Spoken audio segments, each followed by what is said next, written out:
Hello friends, আসসালামু আলাইকুম। আমার সাথে রয়েছে নওশিন আপু।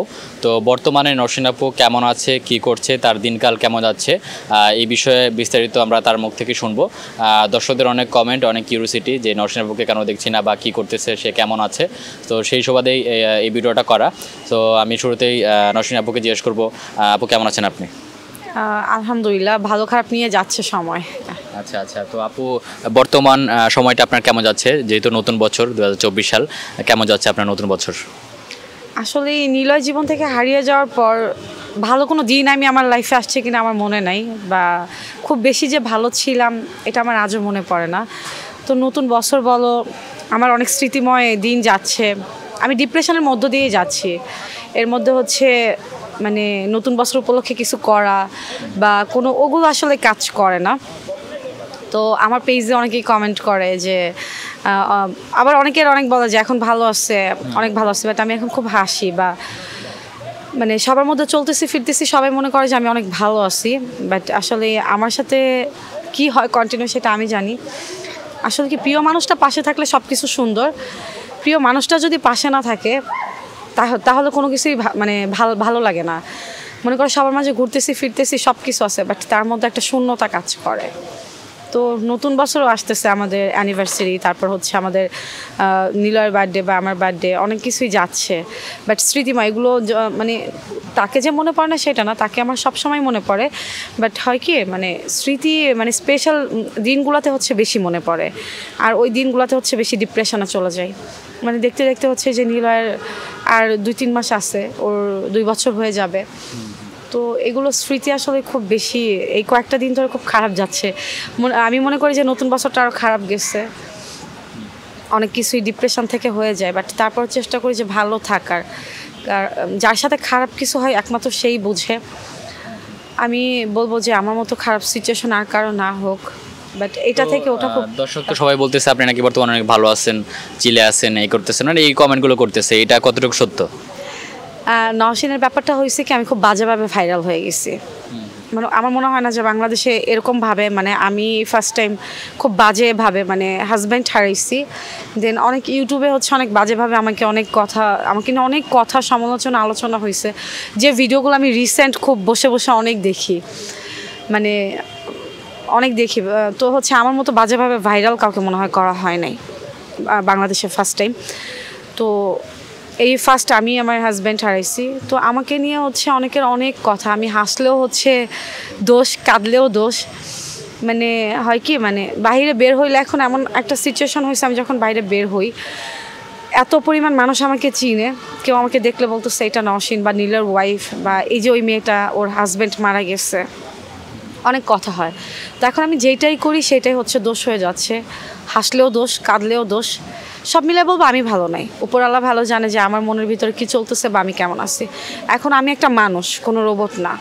সবাই সবার মতো করে আঘাত করে, বাট আমি চেষ্টা করি যে একটু ভালো থাকার।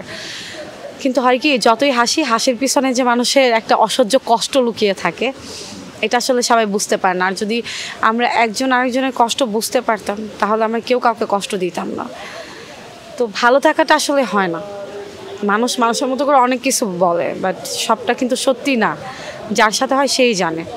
এই তো এটাই বলতে পারি যে উপর থেকে দেখলেই একটা মানুষের ভিতরটা বোঝা যায় না। হ্যাঁ, আমি হাসতেছি কিন্তু আমার ভিতরে একটা অসহ্য যন্ত্রণা কাজ করতেছে। এটা বোঝার ক্ষমতা কারো নাই। আমার মনে হয় না কোনো বিজ্ঞানীরাও বের করতে পারছে যে মানুষের কষ্ট মাপার যে মেশিন যদি এটা বের করতো, তাহলে হয়তো বা কষ্ট যে আমার শুধু একা আছে তা না, সবারই কষ্ট আছে। কষ্ট ছাড়া মানুষ হয় না, বাট কষ্ট নিয়ে আসি। বাট আমার লাইফে হচ্ছে কি, মানে জীবনের সাথে যুদ্ধ করে যাচ্ছি। ওই যে বেঁচে থাকা ভালো থাকা এক না, আমি সব সময় বলি বেঁচে থাকা আর ভালো থাকা এক না। হাসলেই যে মানুষ ভালো থাকে এটা ভুল।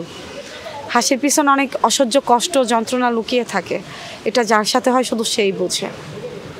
মানুষ অনেক কিছু বলে, সমাজের মানুষ অনেক কিছু বলে, মানুষের মতো করে বলে যায়, কিন্তু মানুষ আসলেই। আপনার পাড়া প্রতিবেশী যারা আপনার আশেপাশে রয়েছে, পাড়া প্রতিবেশী, তারা কি এখনো কিছু বলে আপনাকে? পাড়া প্রতিবেশী আমাকে কাছ থেকে যারা দেখে, হয়তো বা এই যে তোমাদের সাথে শুটিং আসলে তোমরাও কিন্তু ভালোভাবে জানো না, অনেক সময় কিন্তু তোমাদের সাথে আমি খুব খারাপ বিহেভ করে উঠি, রেগে যাই।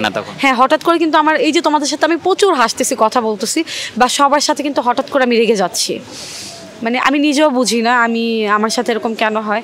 হঠাৎ করে মনে করো আমার খুব খারাপ লাগে, তো আমার সাথে যারা থাকে আমার ভাই বোন বলো বা আমার ভাই বোন বেশি আমাকে সাপোর্ট করে, ওদের সাথেই আমি থাকি। তো অনেক সময় হয় কি আমি একা থাকতে আমার অনেক ভালো লাগে। একা থাকি মানে হয় কি একা আমি কান্না করতেছি, আমার কষ্ট হচ্ছে, একা কান্নাকাটি করে আবার ঠান্ডা হয়ে যাচ্ছি। বাট আশেপাশে যখন সবাই বুঝাবে কান্না করো না বা কান্না করা ঠিক না এসে, বাট আমি কিন্তু আমার মাকেও আমার কষ্টটা বুঝাইতে পারি না। আমার মনে হয় পৃথিবীতে যদি মা কষ্ট বুঝতো, সন্তানের কষ্ট যদি কোনো মা বুঝতো, তাহলে সবার আগে মাই মনে হয় সন্তানের কষ্ট দেখে হারাই যাইতো। যেহেতু মার ভালোবাসাটাকে সবসময় আমরা সবাই দেখি যে মার ভালোবাসাটা হচ্ছে সব থেকে বেশি দেওয়া হয়, হ্যাঁ প্রাধান্য দেওয়া হয়। তো আমি মনে করব যে আমি আমার হাজব্যান্ড হারাই যাওয়ার পর আমার হাজব্যান্ডের দিক থেকে হোক বা আমার দিক থেকে হোক, বাবা মা এই দুনিয়াতে কেউ আপন না। আমি যেটা মনে করি এই দুনিয়াতে কেউ আপন নয়, কেউ কারো আপন হয় না। আর দিন শেষ হচ্ছে আমরা সবাই নিজেকেই আপন ভাবতে হবে। এই দুনিয়াতে কেউ আপন না, কেউ চিরকাল পাশে থাকে না। আর পাড়া প্রতিবেশীর ব্যাপারটা হচ্ছে কি, আমি খুব মানুষের সাথে কম মিশি আশেপাশে, কারণ যখনই আমি পাড়া প্রতিবেশীর সাথেও আমি অনেক সময় খারাপ বিহেভ করি। আমার সহজে ঘুমটা হয় না, আমি কিন্তু এখনও ঘুমের ওষুধের উপরেই আছি। এটা আমার একটা নেশা হয়ে গেছে।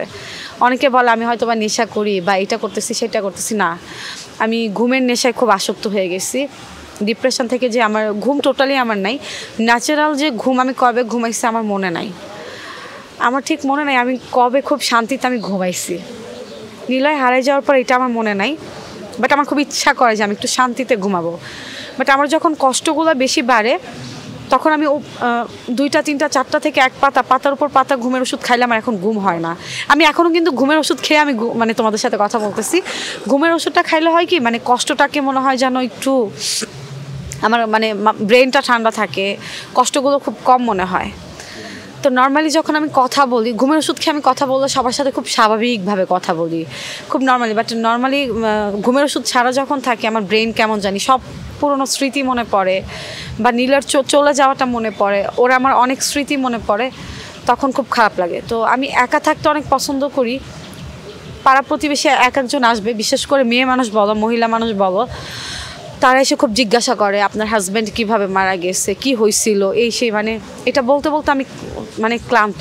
তো তখন ওই সব জিনিসগুলো আর ভালো লাগে না শুনতে, বা মনে করো একটা মানুষ ভুলে যাওয়ার চেষ্টা করতেছে কষ্টগুলোকে, তো এই কথাগুলো যখন বলে তখন আমার খুব খারাপ লাগে।